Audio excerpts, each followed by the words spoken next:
Okay, hi everybody. Welcome to Phil and Dave's Excellent Adventures. Just Dave here. Today I'm talking about the movie Talk to Me. This is going to be a spoiler review, so if you are concerned about spoilers, I would suggest you go and watch the movie first before you watch this review. So Talk to Me is a horror movie by the Philippou brothers. It's about a hand that if you touch it, say talk to me, you can talk to a ghost, spirit of some kind, and if you say let I let you in, it can then possess you. If you let it possess you for up to 90 seconds, it's a fun little time, unless you get a dog making out with you. But if you do it for more than 90 seconds, it can mess you up, and you can be permanently haunted by the spirit, I suppose. So yeah, as far as what I liked about the movie is overall, thought the cast was great. In particular, Sophie Wilde as our main character, Mia, thought was amazing. This is her first movie, her feature film debut, and she's great. Put her in everything. I thought she was awesome. I liked her friend Alexandra Jensen as Jade, Zoe Charakis as Haley, and Chris Alassio as Josh. They're kind of the troublemaking kids who bring the hand around to them. I like them both a lot. I liked Otis Dhanji as Daniel, sort of the love interest for Jade. Miranda Otto is probably the only person I had seen or heard before this. She plays Jade and Riley's mom. I thought Alexander Stephenson as Mia's mom, was good. And the standout in this is probably Joe Bird as Jade. Jade's younger brother, Riley. He's great. Also, his first movie that he's ever done. So good job, good performance by him. I thought the opening was good and effective. It sort of shows what the deal is with the hand and what's going to happen before we are introduced to the main characters that the movie's about. And of course, we end up going back to one of those brothers later on. But it was effective and it worked. I thought the music throughout the score was really good. A guy named Cornell Wilczek did it. I'm not familiar with him, haven't heard of him before. I assume he's Australian.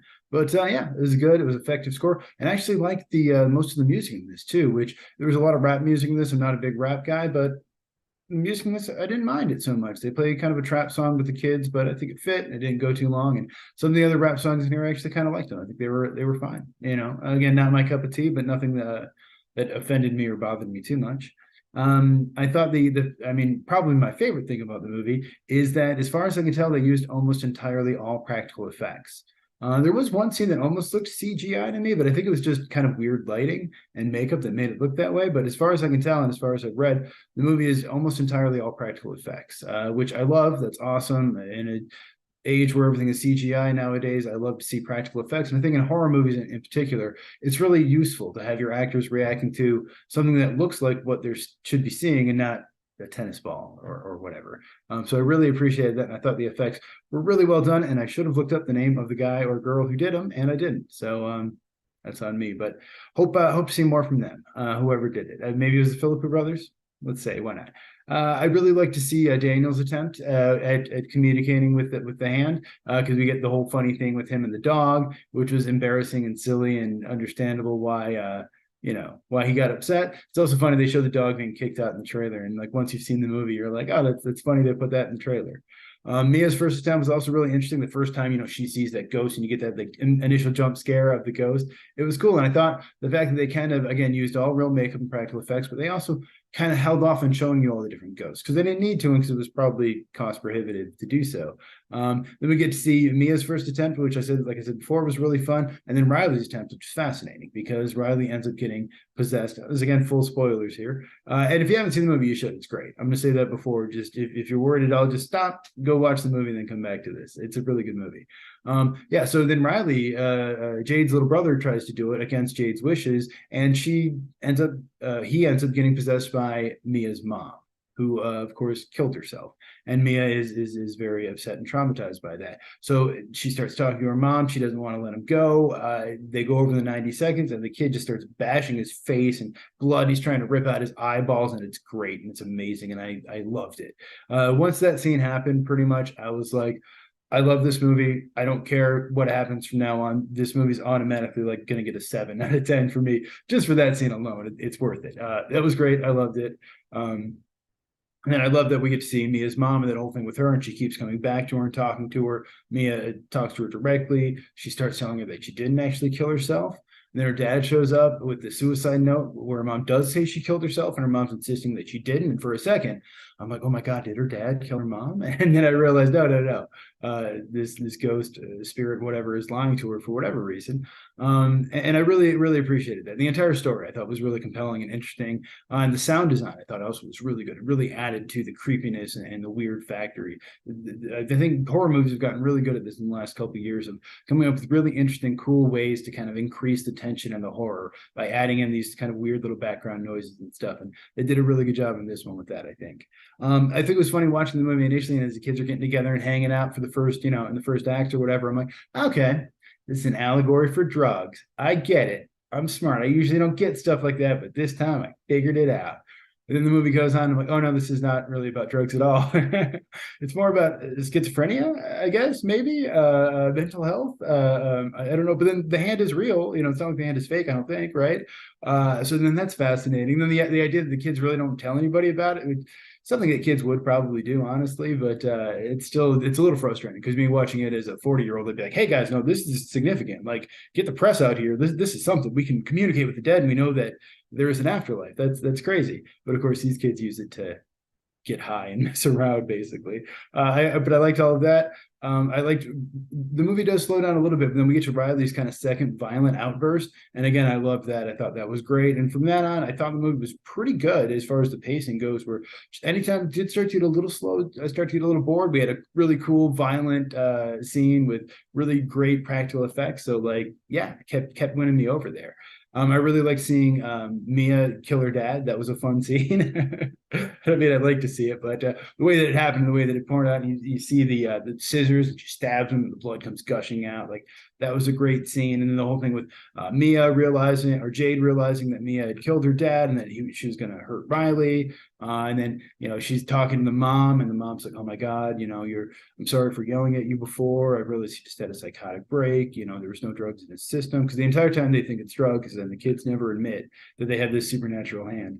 And then she's like, you're not just a friend, you're family, and I swear at that point I almost started to cry. I'm like, Jesus, this is great. And then she's like, can I be alone with him? And mom's like, of course, and then you're watching this going, oh my God, no, don't. And then her daughter calls, and they come running out, and the kid's gone, and she's wheeling him down to the freeway, and her mom's talking to her and everything. I mean, such a great scene, and so messed up and crazy, and just I really loved it. I thought it was amazing. And then the way that they handle it by then cutting to the couple in the car and seeing her body hit the car, and the car kind of like lose control and everything, like the way it was revealed, I thought was perfect. And the way that it played out, I really enjoyed the ending. So overall, really great movie. I thought I love the music, sound design, the acting, the story, the way it was done, the way it was told, the practical effects. Best horror movie of the year so far, I think, and one of my favorite movies of the year overall. As far as what I disliked about it, and there's not much to say I didn't like about it, honestly. I think it maybe gets a little slow there in the middle, kind of between Riley's possession and while he's in the hospital. And I didn't really like the rap song at the end that much. But I mean, that's just nitpicking at this point. I'm just like, other than that, I think the movie was damn near perfect. It was really good, really well done horror movie, and I really enjoyed it. Other than that, movie was written or is directed by Danny and Michael Philippou. They are brothers from Australia.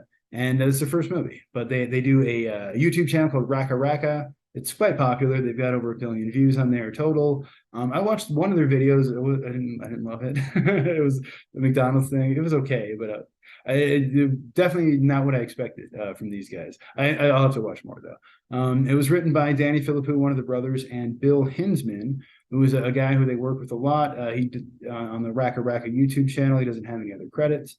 And the concept is actually by a guy named Daley Pearson, who is an actor and writer. He's probably most famous for playing Thor's roommate Daryl in the Team Thor shorts that the Marvel MCU did for a while there. They did like 3 of them.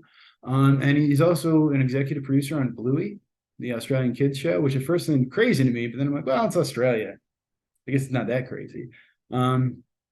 Movie had a $4.5 million budget. It's made $10 million so far in the U.S. I don't think it's really debuted anywhere else, and I don't know how well it's going to do anywhere else, but it's already made its budget back, so it's good there. It's A24's biggest opening since Hereditary.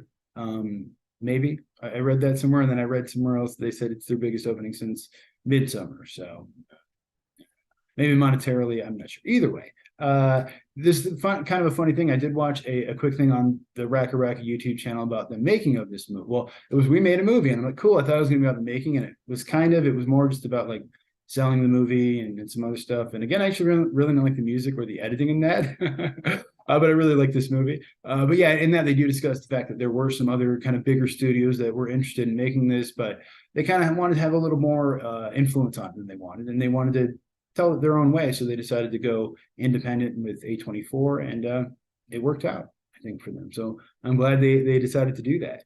Rotten Tomatoes on this one's really good. Critics are at 94%, and viewers are at 83%.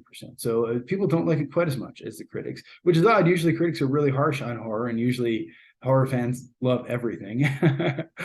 So I'm actually curious to know what people didn't like about this. If maybe it was too intense for them, or too boring, too cerebral, or if they had issues with the acting. I don't know. I try not to read through other people's reviews much, but apparently next up for the Philippou brothers is a Street Fighter movie by Legendary Pictures. So good for them, I guess. I'm curious to see what goes. I mean, I'll watch whatever they make next, because this was really great and I really enjoyed it. And the same thing for Sophie Wilde, who apparently has another movie with Miranda Otto coming out later this year. So good for them. Yeah. So as far as my score on this one, I'm going to give it a 9 out of 10. I think it was great. I think it's the best horror movie of the year so far. One of my favorite movies of the year so far. Highly recommend it. But if you saw the movie, let me know what you thought of it down in the comments below. Thank you so much for watching. Hope you have a great night. I will see you here again next week.